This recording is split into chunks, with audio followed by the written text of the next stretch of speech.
Recuerda que a través de la página web www.pavelpichardo.com/shop puedes obtener acceso a cursos y talleres académicos exclusivos para complementar tu formación académica. Gracias por tu preferencia. Hola, ¿qué tal? Buenos días. Vamos a explicar todo sobre los ganglios basales. De nuevo, esto pretende ser un resumen práctico para que lo puedan aprender, pues básicamente todo lo relevante. Y para poderlo comprender, debemos recordar que el movimiento está siendo regulado en dos puntos. Número uno, desde el inicio del movimiento y durante la ejecución del movimiento. Entonces se distinguen dos partes: el inicio del movimiento y la ejecución del movimiento. Recuerda que el movimiento per se está siendo regulado en su mayoría, o está más bien, está determinado por una vía muy importante conocida como vía córtico-espinal, ¿no? No es la única, ¿no? Pero están las vías, la rubroespinal, vestíbulo-espinal. Hay muchas variaciones de lo mismo: retículo espinal, tecto, you name it, no hay muchas. Sin embargo, la que vamos a tomar como ejemplo va a ser aquí la vía piramidal o la vía córtico-espinal. Lo voy a poner aquí, vía piramidal, ¿sale? Que es para poder tú mover cualquier parte de tu cuerpo, ¿no? Entonces, es para poder mover tu cuerpo. Ahora, hay dos puntos que tienen que ser regulados. Uno de ellos es la ejecución del movimiento, que es que todo se lleve de manera fina, coordinada, que se corrija del durante, que esto como tal lo logramos gracias al input del cerebelo. Pero por el contrario, el que te favorece que se inicien los movimientos planeados, o sea que inicien los movimientos ejecutores que tú deseas, este inicio del movimiento no se regula por ninguna de estas dos estructuras, ni por la corteza ni por el cerebelo, sino ayuda o participa una estructura muy importante conocida como los famosos ganglios basales. Como un detalle, es importante recordarte que los ganglios basales es una mala nomenclatura porque en realidad no se les llama, no es ganglio, porque un ganglio obligadamente es todo soma que se encuentra fuera del sistema nervioso central. Como se encuentra a nivel subcortical, en realidad el término correcto son los famosos núcleos de la base. Núcleos basales, ¿sale? Es el término correcto que vamos a utilizar para esto. Ahora, son muchas estructuras las que vamos a estar platicando, sin embargo, iremos mencionándolas conforme vayan apareciendo en nuestros pequeños dibujos, pero de manera resumida son los siguientes. Esto que ven aquí es una representación lateral de tu respectivo cerebro. Hay muchas partes que están involucradas en esto. Primero, tenemos por acá una porción que se encuentra en la base del lóbulo frontal conocido que se llama núcleo accumbens. Esto, como veremos en clases subsecuentes, juega un papel súper importante para la liberación. Está regulado propiamente por dopamina y pues es uno de los núcleos más importantes para el placer o para la hedonia, ¿sale? Este es uno de los tantos núcleos de la base. Aquí, al lado del tálamo, ¿sí? Ese es el tálamo, que es lo de azul, justo lateral a encontramos a dos estructuras. Una que se encuentra un poquito más medial, conocida como globo páleo, que veremos a continuación, y una más externa que es el putamen. El putamen, a su vez, se puede comunicar enfrente con una estructura por aquí que se llama núcleo caudado. Si tú juntas el caudado y el putamen, lo conocemos como núcleo o cuerpo estriado, ¿sale? Entonces tenemos todo eso, y por acá tenemos cuando tenemos la parte de enfrente del caudado. Acuérdate que el caudado sigue como tal el camino de los ventrículos laterales y siempre lo está comprimiendo. Seguimos bajando por la colita hasta llegar a la última parte, que es la amígdala, que es uno de los centros más importantes para la regulación de las respuestas efectoras de lo que es el miedo, ¿no? Entonces, por ejemplo, la taquicardia, los instintos de lucha, de pelea, todo eso está regulado gracias a los núcleos de la amígdala. Hay otro que se llama núcleo subtalámico, que es un papel muy importante para la regulación también del cuerpo estriado, que te recuerdo, el cuerpo estriado es putamen más caudado. Y esto, como verán, juega un papel muy importante porque tenemos terapias que podemos hacer en neurocirugía para el control de enfermedades como lo es la enfermedad de Parkinson. Y en estas enfermedades podemos regularlo gracias a unas cosas que se llaman Deep Brain Stimulation, que es colocar electrodos para poder ayudar a los pacientes que tienen estas enfermedades. Y para finalizar, por acá tenemos otros núcleos que se encuentran más a nivel del mesencéfalo, que ya no están propiamente a nivel del encéfalo, están un poquito más abajo, pero entraría, por ejemplo, la sustancia nigra y el área ventral tegmental, que es un núcleo dopaminérgico muy importante, de nuevo, también para la recompensa, que está íntimamente relacionado con el núcleo accumbens. Sin embargo, para fines de esta clase, no platicaremos toda la función de todo eso, sino solamente aquellos que tienen un papel motor. Entonces, de estos, los únicos que vamos a platicar va a ser el papel del caudado y del putamen, el globo pálido, el núcleo subtalámico y la sustancia negra. Son los únicos que vamos a platicar. Entonces, con base en esto, vamos a empezar a explicar algunos esquemas. Vamos a empezar a revisar los temas propiamente de los ganglios basales. Primero, ya sabemos que tenemos el estriado. Te recuerdo que el estriado es la comunicación del núcleo caudado, que es este que tiene una cabezota y una cola, ¿no? Que culmina propiamente en la amígdala, ¿sí? Y que se comunica con una estructura por acá, conocido como el putamen. Entonces, cuando tú juntas las dos estructuras, esa es, por ejemplo, una vista lateral, ¿no? O sagital, lateral. Que si tú juntas entonces el putamen y el caudado, lo conocemos en conjunto como cuerpo estriado. Entonces, esto de acá lo conocemos como cuerpo estriado. ¿Sale? Ahora, a su vez, si yo hago un corte ahora coronal, vamos a ver lo siguiente. Este mismo cuerpo del putamen va a tener esta estructura. Ahora estamos viendo desde un punto de vista coronal, ¿no? Entonces, aquí esto sería enfrente, o sea, es una vista anterior y esta posterior, ¿no? Esto propiamente va a ser tu respectivo putamen. Ese es tu putamen. Y a su vez, hay dos partes que se encuentran más mediales a este, que se encuentran un poquito más pálidas que las anteriores, que no esto y este, que tiene dos porciones.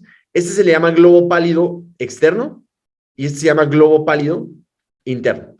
Y juntos, o sea, si tú juntas esos dos, que es el putamen y los dos globos pálidos, se le conoce como núcleo, como tiene una forma de lente, núcleo lenticular. Finalmente, en el mesencéfalo tenemos otra sustancia que se le llama sustancia negra, que se encuentra justo en las orejitas del Mickey Mouse, que recuerda que básicamente tu mesencéfalo tiene dos colículos atrás, dos orejitas enfrente, que son los pedúnculos cerebrales, que por ahí bajan los tractos corticoespinales y corticovulvares, ¿no? Por acá tenemos nuestro acueducto del mesencéfalo, la sustancia gris periacueductal, la cual libera muchas encefalinas, el núcleo rojo, y finalmente por acá está nuestra estrella, que es la sustancia negra, que es uno de los principales núcleos dopaminérgicos, pero no el único que tiene el cerebro. Y este juega un papel muy importante por una vía que se llama vía nigroestriada. Entonces, la sustancia negra, ya se imaginarán que por el hecho de participar en una vía conocida como nigroestriada, va a controlar la sustancia negra a parte del cuerpo estriado, que es toda esta parte, ¿no? Que de cierta manera va a tener una relación con los diferentes tipos de núcleos, como lo es el lobo pálido externo y el interno. Y finalmente, una última que también se encuentra por allá abajo, justo debajo del tálamo, conocido como el núcleo subtalámico, que también es un relevo motor muy, pero muy importante. Ahora, así como habíamos platicado, casi todos los sentidos tienen que llegar hasta el tálamo. Todos los sentidos tienen que llegar hasta el tálamo, con excepción del olfato. Es el único que llega directamente hasta la corteza piriforme y algunas estructuras corticales. Sin embargo, además de esto, para el movimiento regulado por ganglios basales y además por el cerebelo, estamos obligados a que lleguemos a dos partes de la corteza. Número uno, hay dos núcleos, uno que se llama ventral anterior y el ventral lateral. El ventral lateral pueden pensar que es un poquito más para los ganglios basales y que el ventral anterior es un poquito más para el cerebelo. Sin embargo, ambos, ya sean el cerebelo o los ganglios basales, comparten cierta estimulación a estos mismos núcleos, porque al final lo que hacen es que tanto el núcleo ventral anterior del tálamo como el ventral lateral, lo que hacen es lo mismo. Van a terminar en la corteza para al final del día poder regular la famosa vía piramidal. Es decir, pueden favorecer o su ejecución fina o que inicie propiamente el movimiento que tú tienes planeado de manera simultánea.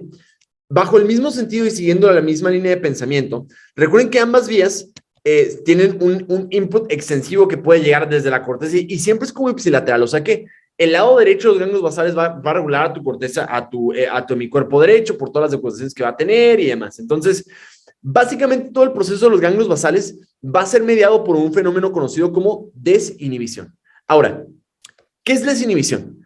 Vamos a pensar que tenemos aquí tres neuronas. Tenemos una neurona, estimula a otra neurona. Tú hasta ahorita lo que conoces en este punto de tu preparación es que esto es una estimulación, que la primera neurona puede liberar un estímulo excitatorio como lo puede ser el aspartato o el glutamato, el aspartato en el cerebelo o el glutamato en la corteza y en toda la mayor parte del sistema nervioso central, y esta, por consecuente, se va a activar y va a liberar algún neurotransmisor, ¿no? Eso es uno. Ahora, lo que yo te voy a explicar es el fenómeno de desinhibición. Aquí supón que tú tienes una neurona, otra neurona y otra neurona. Digamos que la tercera neurona, que es esta que se encuentra por acá, tiene la capacidad de poder estimular alguna vía. Pero supón que la tercera neurona, de manera tónica, está siempre siendo inhibida por la segunda neurona. O sea, estamos de acuerdo que bajo este sentido, la segunda neurona siempre estaremos inhibiendo a la tercera neurona y no poder estar activa. Pero, ¿qué pasaría si yo ejerzo un efecto inhibitorio sobre la segunda neurona? Estamos de acuerdo que si yo inhibo a la segunda, esta ya no podré inhibir. ¿Y qué le pasaría a la tercera neurona?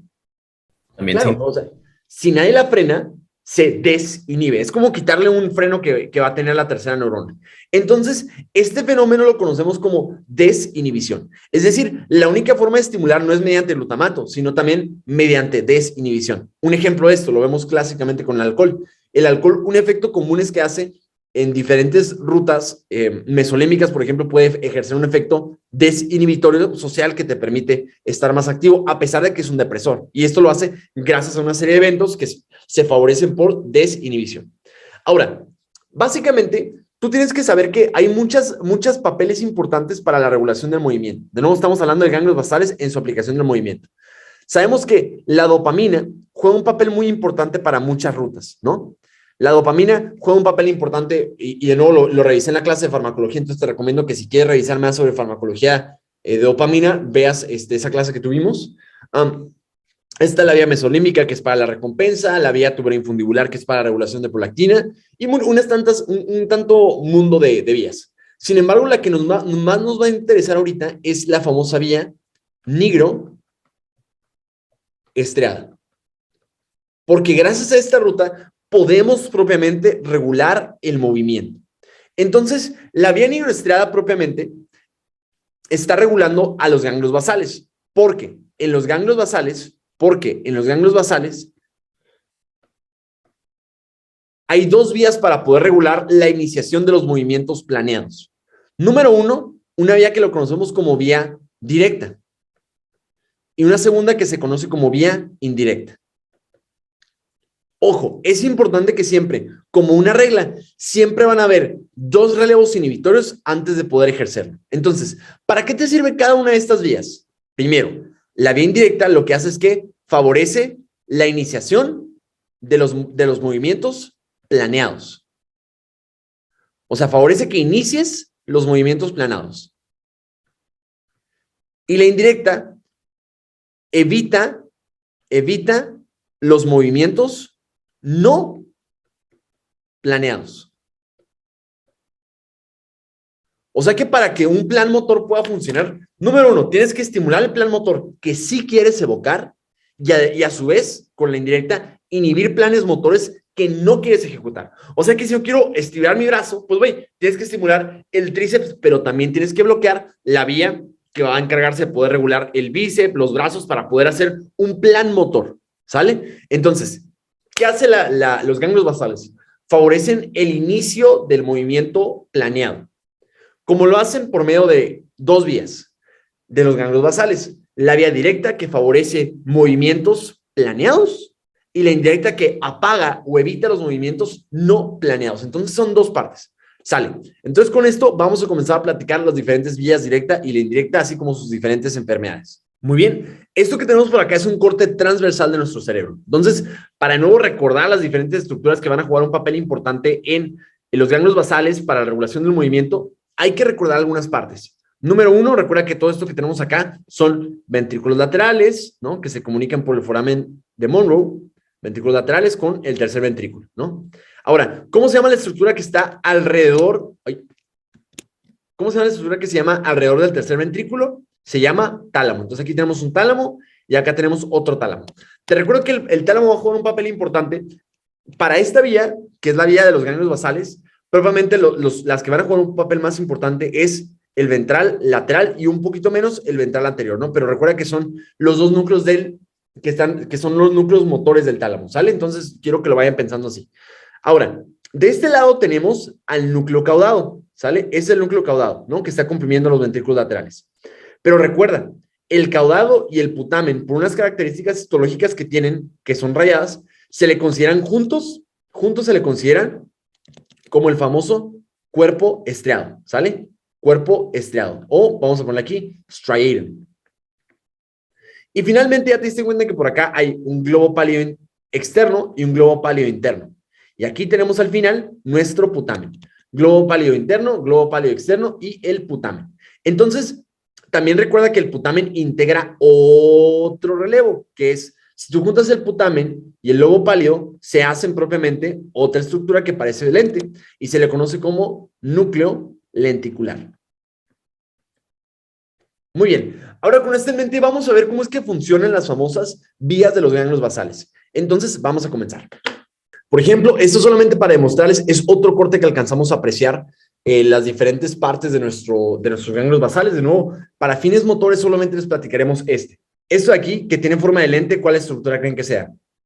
Lenticular. Núcleo lenticular, muy bien. Que está conformado aquí por esta parte pálida, que ¿cómo se le llama? Globo pálido. Globo pálido. Así es. Que aquí hay, o sea, hay una división imaginaria. Bueno, sí se alcanza a ver, pero por ejemplo, este se ve un poquito mejor. Globo pálido externo y globo pálido interno. Entonces, globo pálido externo e interno. Y esto de acá entonces sería el putamen, ¿verdad? Globo pálido. Entonces, si tú juntas esto, se le conoce como núcleo lenticular. Y esto de acá que está comprimiendo los ventrículos laterales, ¿qué estructura es? El caudado. Así es, el caudado, es el caudado. Y date cuenta cómo están, o sea, ahorita si nos fuéramos más enfrente, veríamos cómo están conectados, pero date cuenta que aquí, por ejemplo, hay una comunicación entre el putamen y el caudado, y por eso le llaman núcleo estriado. Ah, pero, por ejemplo, acá se alcanza a apreciar un poquito más que están comunicados, por eso es que se le llama cuerpo estriado. Bueno, con esto en mente, ahora sí vamos a saltar propiamente a las rutas. Muy bien, esto que tenemos por acá es una representación nuevamente de los ganglios basales. De nuevo, te recuerdo que al final del día no te confundas con tanta flecha. Tú, lo más importante es recordar que básicamente los ganglios basales se encargan de regular dos vías. La vía directa, que favorece la iniciación de planes motores que sí quieres evocar. Y la vía indirecta, entonces eso lo hace por estimulaciones. Y lo que hace es que quiere inhibir o bloquear plan motor no deseado. Ya se imaginarán que lo logra por inhibiciones. Es importante recordarte que tanto la vía directa como la vía indirecta funciona por un fenómeno de desinhibición. Funciona por un fenómeno de desinhibición. Entonces, todo esto recuerda que va a funcionar por un fenómeno de desinhibición. O sea que son 3 neuronas y cuando la primera, digamos que hay 2 relevos que se pierden, pues básicamente ya no funciona. Ahora, vamos a explicar los eslabones. Primero, es recordarte que aquí, esta estructura que ven por acá es otra representación del cerebro. Nada que no conozcan, ¿no? De nuevo, vamos a ubicar a nuestros participantes que sí nos interesa para la clase de este momento. El caudado. Ah, ok. Sé que el caudado está por acá. Muy bien. Aquí está un caudado. Otro caudado. Muy bien. Tenemos acá el tálamo. En este caso, el tálamo no nos interesa más que un núcleo, el par de núcleos, que es el núcleo ventral anterior y el ventral lateral del tálamo. Entonces aquí, vamos a ponerle aquí ventral anterior o ventral lateral del tálamo. Muy bien. Ahora, esto que tenemos por acá es nuestro famoso núcleo lenticular. Te recuerdo que el núcleo lenticular tiene 2 partes muy importantes, ¿no? Tiene el lobo pálido que se divide en interno y externo y finalmente el putamen, ¿no? Que lo conocemos también como striatum. Aquí lo vamos a dividir en 2 partes. Número 1, el putamen, que va a ser tu estriado. Y finalmente, el lobo pálido, que va a ser, pues, tu lobo pálido. Y ahorita veremos por qué lo dividimos así. Y aquí abajo van a ver 2 relevos muy importantes. Uno hasta acá que se llama núcleo subtalámico, que se llama así porque está justo debajo del tálamo, ¿sí? Núcleo subtalámico que está por acá. Y una sustancia negra que se encuentra a nivel del mesencéfalo, ¿sale? Bueno, con esto en mente vamos a explicar entonces el esquema de esto. Entonces, te voy a explicar muchas cosas, pero no por esto vayas a perder de vista lo más importante. La directa se hace por estimulación y es para iniciar un plan motor deseado, ¿sale? Es para iniciar un plan motor deseado, o sea que estimula un plan motor que tú quieres evocar. Y de la misma manera, la otra, que es la indirecta, se encarga de inhibir un plan motor que tú no quieres hacer, O sea que lo ejerce gracias a un efecto inhibitorio. Muy bien, ejerce un efecto inhibitorio. Entonces, primero es recordar dos cosas. Aquí lo que no vamos a explicar es este input. La corteza, cómo regula finalmente a nuestra vía motora, ¿no? Que es esto de acá es la vía corticoespinal, ¿no? De nuevo, acuérdate que ya tenemos un video de YouTube donde extensivamente explicamos la relación que va a tener. Pero date cuenta de dos partes. Para poder comprender la vía indirecta y la directa, date cuenta que hay dos inputs importantes hacia el cuerpo estriado. Hay dos inputs importantes hacia el cuerpo estriado. Número uno, hay una regulación que viene desde la corteza cerebral. Ok. Entonces, yo puedo regular a los ganglios basales, o sea, la vía directa e indirecta, gracias a la corteza motora. Entonces, número uno, viene desde la corteza la estimulación, ¿no? Entonces, número uno, viene desde la corteza la estimulación. Ese es uno, que es todo esto de acá. Ok. Entonces, número uno, la corteza. Y número dos, que es muy importante que lo comprendas, es que viene desde la sustancia nigra. Viene desde la sustancia nigra. Date cuenta que hay dos flechas. Hay una flecha verde y una flecha de rojo. Como un dato importante, farmacológico, de nuevo, esto se cubrió un poco más en otro video, sin embargo, lo vamos a platicar aquí un poquito. Aquí, el segundo input importante, que es el de la sustancia nigra, es recordar lo siguiente. La sustancia nigra puede agarrar la tirosina y procesarla para al final del día poder producir una cosa que se llama dopamina. La dopamina juega un papel muy importante para muchas funciones. De nuevo, hay un video donde reviso extensivamente las vías dopaminérgicas. Sin embargo, acuérdate que para el objetivo de la clase vamos a explicar cómo es que funciona la dopamina, que viene liberado desde la sustancia negra, ¿sí? Esta va a liberar dopamina, la cual puede estimular dos posibles receptores. Un receptor conocido como dopamina 1, dopamine 1 receptor, y uno que se llama dopamina 2 receptor. Es importante que sepas y que recuerdes que el receptor dopamina 1 está acoplado a una proteína GS que significa stimulating. Esto significa que es una cascada de señalización que incrementa el AMP cíclico, que aumenta la proteína A y que al final de cuentas incrementa fosforilando y aumentando su actividad de canal de despolarizaciones mediante fosforilando. Todo eso, básicamente, long story short, lo que hace es que estimula, ¿sale? La dopamina. Si tú estimulas al receptor 1 de la dopamina, generas una estimulación neta al final, ¿sale? Y por el contrario, si tú estimulas al receptor dopamina 1, si tú estimulas al receptor dopamina 2, perdón, lo que hace es que, primero, está acoplado, a diferencia del 1, a una proteína G inhibitoria, el cual, al ser estimulado, disminuyes el AMP cíclico, pK, y básicamente bloqueas tu actividad, bloqueas la actividad. Entonces, ¿cuál es el papel de la sustancia negra en la vía de los ganglios basales? También conocida esto. Entonces, lo que pasa es que los ganglios basales son regulados por la sustancia negra gracias a una ruta que se le llama, que se está acá, conocida como vía nigroestriada. Vía nigro porque viene desde la sustancia negra y estriada porque va a ir hacia el cuerpo estriado para regular estas dos vías. Dense cuenta cómo si estimulas el receptor 1 de dopamina, el efecto que tienes es que favoreces el incremento o estimulación de la vía directa. ¿Y qué va a hacer la vía directa? Ya me acordé. Va a iniciar un plan motor que sí desea hacer. Y de la misma manera, lo que va a hacer es que va a inhibir, bueno, más bien va a potenciar propiamente a la vía indirecta. Entonces también, de manera simultánea, va a decir a la vía indirecta, ¿sabes qué? Necesito que también favorezcas que evites los planes no deseados. Entonces, va a favorecer este efecto inhibitorio. Entonces, va a favorecer un efecto inhibitorio para promover esta vía indirecta. Entonces, vamos a ver cómo funciona todo este rollo. Primeramente, antes de poder comprender estos inputs, estos dos, o sea, la corteza y todo esto, vamos a entender primeramente la vía normal, ¿sale? Entonces, la regla. Siempre, tanto la vía directa como la vía indirecta está siempre iniciado por dos relevos inhibitorios. O sea que ambas rutas siempre van a empezar así. Inhibición, inhibición y una tercera que se desinhibió. Entonces siempre va a haber inhibición, que va a estar, o sea, la primera neurona va a estar inhibiendo a la segunda y la segunda está inhibiendo a la tercera y por consecuente la última neurona va a ejercer un efecto estimulatorio porque se desinhibe. Esta se desinhibe. Con esto en mente, vamos a ver primero la primera vía directa. Ok, primero, primera regla.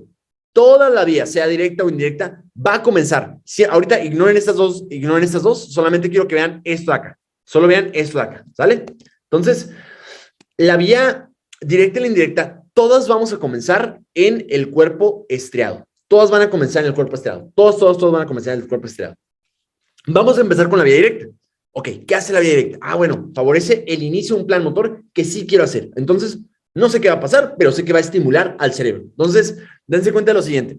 Primero, el cuerpo estriado va a ejercer un efecto inhibitorio sobre el lobo pálido interno.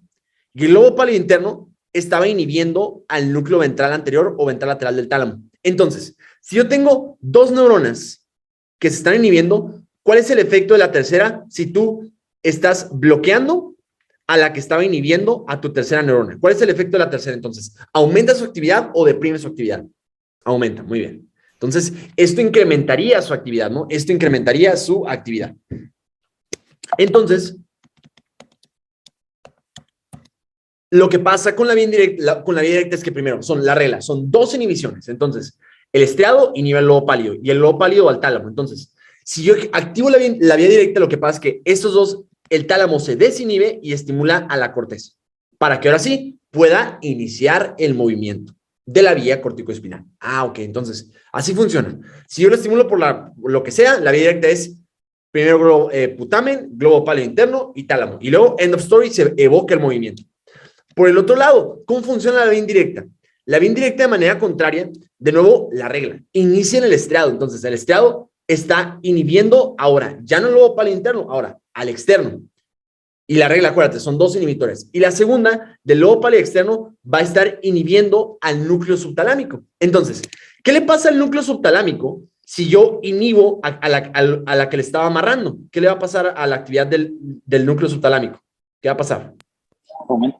De nuevo va a aumentar. Ah, ok, entonces, lo que pasa entonces es que si yo estimula el núcleo subtalámico, este va a estimular a una tercera, que es el lobo pálido interno, la cual va a inhibir al tálamo para, propiamente, bloquear la actividad motora. Entonces, date cuenta que al final, la última consecuencia es la siguiente.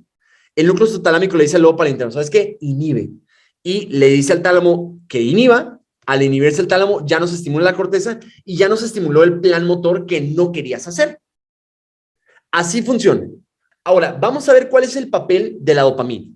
Básicamente, esto lo podemos evocar por dos regulaciones. Número uno, la corteza puede estimular directamente a la vía directa y a la vía indirecta sí, para poder ejercer la regulación de los planes motores. Se pone un poquito más complejo cuando tratamos de ver el papel que tiene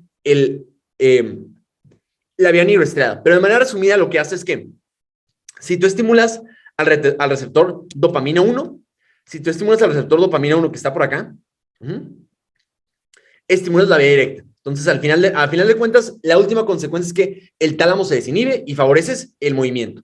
Eso pasa con la sustancia negra, ¿no? ¿Qué pasaría entonces si tú tienes estimulación de la sustancia negra desde el dopamina 2 de la vía indirecta? Básicamente lo que ejerce es un efecto inhibitorio de la vía indirecta. Entonces, al final, pasará el opuesto. El núcleo subtalámico nunca se estimularía y ejercerías un efecto incrementado de la inhibición en el tálamo para poder evitar estos planes motores. Entonces, date cuenta que va a depender lo que vamos a estar haciendo, pero básicamente así funciona. Entonces, la directa estimula la vía directa y el dopamina 2 inhibe la vía indirecta. Entonces, así podemos regular propiamente el movimiento. Para esto, entonces, vamos a hacer un pequeño esquema para que esto tenga sentido. Entonces, la vía indirecta que inhibe el movimiento, ¿qué pasaría en un paciente entonces? ¿Qué pasa si tuviéramos un paciente donde ya no tenemos sustancia negra? Por ejemplo, como pasa en un paciente con enfermedad de Parkinson. Estamos de acuerdo que ahora la vía directa ya no podría funcionar. Porque acuérdate, lo que hace el receptor dopamina 1 es que la dopamina, cuando llega al putamen, estimula la directa y favoreces planes motores que sí quieres evocar. Entonces, Cuando no tienes dopamina, la vía directa disminuye. O sea que los movimientos intencionados que puedes hacer son bien poquitos. No puedes hacerlos, ¿sale? Es lo primero. Y además, tienes una vía indirecta muy disparada. O sea que ni siquiera puedes favorecer el inicio del movimiento. No puedes iniciar el movimiento. Entonces, característicamente, lo más importante es que la enfermedad de Parkinson se caracteriza con una mnemotecnia, la podemos resumir como trap. Están atrapados en su cuerpo, donde tienen temblor en reposo, que por lo general inicia unilateralmente, que creo que es como aproximadamente como de 4 Hz. Rigidez postural.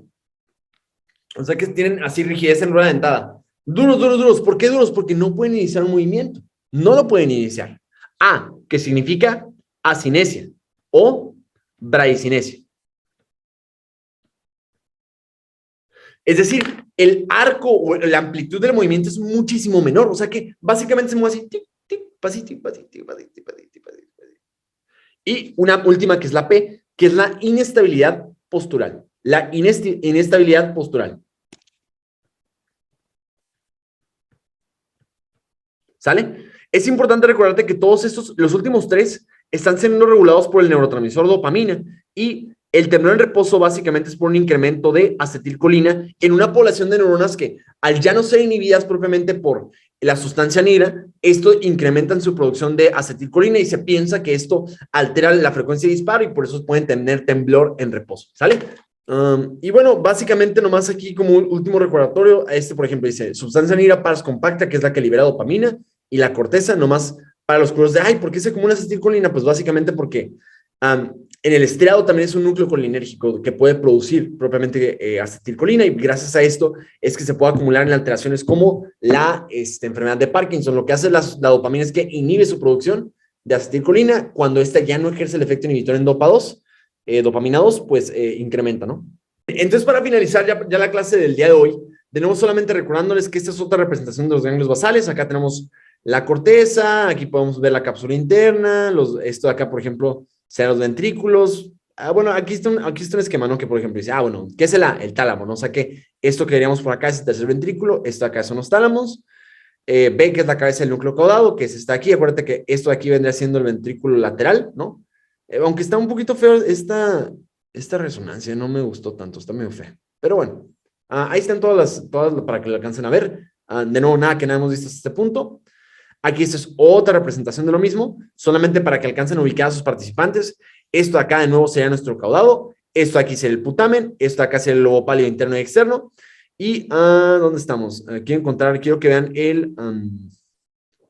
bueno, no, aquí no se alcanza a ver el núcleo subtalámico, pero bueno. Ok, bueno, hasta aquí entonces todo bien. Vamos a ver entonces cómo se ve las diferentes partes. Primero, vamos a estar viendo algunos videos de cómo se ve cada enfermedad. Primero, ¿qué es la enfermedad de Parkinson? Es una enfermedad degenerativa donde se pierde la sustancia negra pars compacta que está produciendo dopamina. Esto se caracteriza por TRAP, que es temblor, que es por el acúmulo de acetilcolina, y las manifestaciones por dopamina, que es la R, que es rigidez postural, la rigidez, ¿no? En rueda dentada. La A, que es asinesia o bradicinesia, y P, que significa inestabilidad postural. Por ejemplo, esto que vemos aquí es un tipo de temblor que podemos encontrar en Parkinson que le llaman el pill rolling, ¿no? Pero no está evocado también de todas maneras por un cúmulo de acetilcolina como parte de este temblor, que es la parte de la T.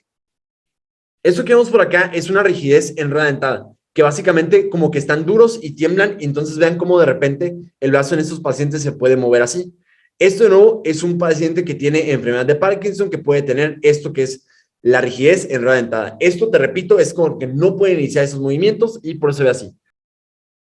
Entonces, como pueden ver, a la hora que le dicen, mueva lo más enérgico que puedas, hacen movimientos muy, pero muy chiquitos. Entonces, el movimiento, a pesar de que le hacen, oye, ¿sabes qué? Hazlo muy amplio, pues lo más rápido que pueden es eso. Y es bradicinesia.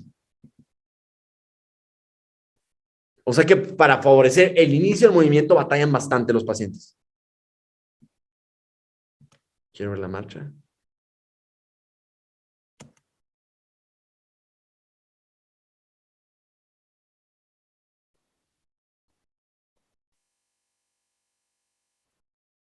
De nuevo, ahí se aprecia nuevamente que lo vemos de manera generalizada esta rigidez.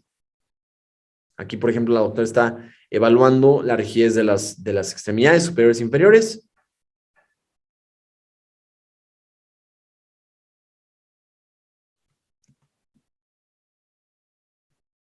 Aquí, por ejemplo, la paciente parada, vemos cómo tiene la paciente temblor en reposo, que es diferente al temblor que pasa con el temblor intencional del cerebelo. Está en reposo, el del cerebelo es en ejecución o en intención. Dense cuenta como, por ejemplo, ya está temblando inicialmente y ahí le van a evaluar la inestabilidad postural, que es básicamente que pueden de repente tener una marcha, a ver si ahí lo alcanzan a ver. La empujan hacia atrás y normalmente en menos de 2 pasos deberían poderla corregir. Pero un paciente con Parkinson, lamentablemente, cuando les toma más de 4, más de 5 pasos, pues ya es como una dato de inestabilidad positiva. 1, 2 y no logro. ¿Sale? Entonces, ahí estamos viendo evidentemente lo de esto. Y es importante que sepan que la enfermedad de Parkinson es un diagnóstico clínico. Es un diagnóstico clínico. Entonces, ahí lo que pasa es que tienes mucha vía indirecta, o sea que no puedes iniciar movimientos y poquita vía directa y que no te permite iniciar movimientos voluntarios, ¿sale? Por el contrario, si nos vamos ahora con la enfermedad de Huntington, es una enfermedad donde se está degenerando el caudado. Es una enfermedad causada por la expansión de tripletes y ahí lo que generan es que, primero, es que se pierde el caudado. Entonces, parecen que tienen una hidrocefalia, pero es porque no tienen el caudado. Pueden tener una hidrocefalia entonces que es aparente, sin embargo no es real porque es una atrofia causada por una atrofia del caudado. Algo importante es que como el putamen está íntimamente relacionado con el inicio de la vía indirecta, es como si tú no tuvieras un eslabón de la vía indirecta. Si no tuvieras un eslabón de la vía indirecta, básicamente la vía indirecta está afectada. Entonces, la consecuencia de no tener al que inhibe es que tienes una sobreactividad de movimientos. O sea, porque lo que predominaría sería tu vía directa, pero la única vía que tenías que era para evitar un movimiento, ¿no? Porque la vía indirecta es evita movimientos no deseados, ya no sucede. Ya no sucede. Entonces, la consecuencia es que tienen de repente la famosa corea de Huntington, que lo vamos a ver a continuación. Dense cuenta cómo a pesar de que el paciente está descansando, desde ya se está empezando a mover. Y es algo que el paciente no puede controlar porque, de nuevo, hace saltos, de repente, si quiere cerrar los ojos, hay mucho movimiento. De nuevo, eso está evocado porque ya no pueden ejercer el efecto inhibitorio de la vía indirecta de los pacientes. Entonces, si tú bloqueas un eslabón de esta vía indirecta, ya no puede funcionar. ¿Sale? Y corea viene del término que significa baile. Entonces, dense cuenta cómo la corea de Huntington es que tienen muchos movimientos desorganizados porque ya no pueden ejercer el efecto inhibitorio de la vía indirecta en los movimientos que no quieren ejecutar. Entonces, hay muchas enfermedades, pero característicamente les da a los pacientes jóvenes, por lo general son masculinos, tienen el fenómeno de anticipación y una de las causas más comunes de muerte es que pues tienen suicidio porque pues pueden tener alteraciones del sistema límbico, ganglios basales y el caudado también juega un papel importante en todo esto y pues por eso tiene lo de la corea de Huntington, ¿vale? Y bueno, es enfermedad autosómica dominante, se afecta el neoestriado, es una repetición de 3 tripletes que es el CAG, ¿sale? Y pues tiene anticipación. La enfermedad de Wilson no la vamos a revisar, pero básicamente es cuando se le acumula demasiado cobre y se puede también acumular en los ganglios basales y pueden tener alteraciones similares a parkinsonianas, ¿no? Pero de nuevo, esto es más por una alteración del cobre que otra cosa, pero sí puede pasar. Pero si tienen a alguien que tiene alteraciones de Parkinson y además tiene cirrosis o datos de falla hepática, o sea, como elevación de enzimas hepáticas que no tiene una explicación, es importante investigar una alteración de metabolismo del cobre que puede ser secundaria a una enfermedad de Wilson. Ahora, el hemivalismo es una enfermedad que puede ser también causada porque hay una lesión del núcleo subtalámico. Básicamente, lo único que tienes que saber es que si se lesiona el subtálamo, lo que tienes es una alteración de la vía indirecta. Entonces, básicamente, al ya no poder funcionar la vía indirecta, tienes demasiado movimiento porque ya no tienes una inhibición de los movimientos no deseados. Entonces, tienes una cosa que se conoce como hemivalismo. Entonces, vamos a ver ahorita un video de hemivalismo. Como ven, es un baile de la mitad de tu cuerpo, donde, por ejemplo, todo su lado derecho del paciente se está moviendo de nuevo de manera no voluntaria. Este hemivalismo está sucediendo de nuevo puede ser secundario a un EBC o alguna lesión, por ejemplo, del núcleo subtalámico. Entonces, básicamente, si tú lesionas una parte de la vía indirecta, ya no puedes evitar los movimientos no deseados y se disparan todos los movimientos no deseados, ¿sale? Y bueno, pero no todo esto es triste, sino que también hay muchas terapias muy buenas, pero no todo eso es triste. Supongamos que hay o sea, también gracias a que conocemos estas pequeñas vías, podemos comprender el tratamiento de muchas enfermedades. Por ejemplo, en un paciente con enfermedad de Parkinson, si se ponen a pensar, la consecuencia que tiene es una sobreactividad de la vía indirecta. Y esto nos puede ayudar porque dices, bueno, si yo puedo regular algún eslabón de la vía indirecta, técnicamente podría mejorar por lo menos un poco la sintomatología del paciente. Entonces, básicamente lo que se ha hecho con la medicina es que se han tratado de buscar terapias para poder hacer blancos. Ah, bueno, ¿sabes qué? Si lo que está sobreactivo es la vía indirecta, ¿qué pasa si yo coloco un electrodo por acá en el núcleo subtalámico o en el PPC? ¿No? Son diferentes núcleos que puedes tú hacer como terapéuticos para decir, ¿sabes qué? Si yo regulo esto, puedo evitar propiamente una sobreactividad de esta ruta, evitando, por ejemplo, que tengas un paciente con Parkinson, con temblor esencial. Y es algo maravilloso porque tú colocando un electrodo por acá, puedes regular propiamente toda esta vía y quitarle el temblor a los pacientes que son sobre todo refractarios. Entonces, por ejemplo, si yo voy por acá y ven este paciente que tiene, por ejemplo, el temblor esencial y ya tiene colocado un electrodo del paciente, un Deep Brain Stimulation, que está específicamente en el núcleo subtalámico, porque sabemos que parte de la patología es que hay un exceso de vía, un exceso de alteraciones de la vía indirecta, por ejemplo, en Parkinson. En este caso, cuando colocan encender, cuando encienden el Deep Brain Stimulation, quiero que vean cómo de repente esto mejora. A mí esto se me hace otro mundo. See how that feels. How you feel? Feel a lot better. Yeah. Wow, ¿no? Try tapping both your fingers for me. Y pueden moverse, pueden de nuevo dibujar, pueden agarrar una taza, Alright. pueden comer un desayuno sin ayuda. Oh, yeah. Que pues Okay, digamos que son cosas que la tomamos por garantizar a nosotros, pero que la neta a los pacientes les cambia la vida si lo pueden volver a hacer. Entonces, pues sí, por eso es importante conocer lo de las vías. O sea, no es tan inútil, no es para nada inútil, es algo que es bien, o sea, si a alguien le gusta la neurociencia, si quiere dedicarse a algo relacionado con esto, juega un papel muy importante porque comprendiendo estos pequeños eslabones puedes saber cómo actuar en neurología. ¿Vale? Bueno, ojalá les haya gustado mucho este video. Si les gustó, compártanlo con sus amigos, suscríbanse y nos vemos en la siguiente ocasión.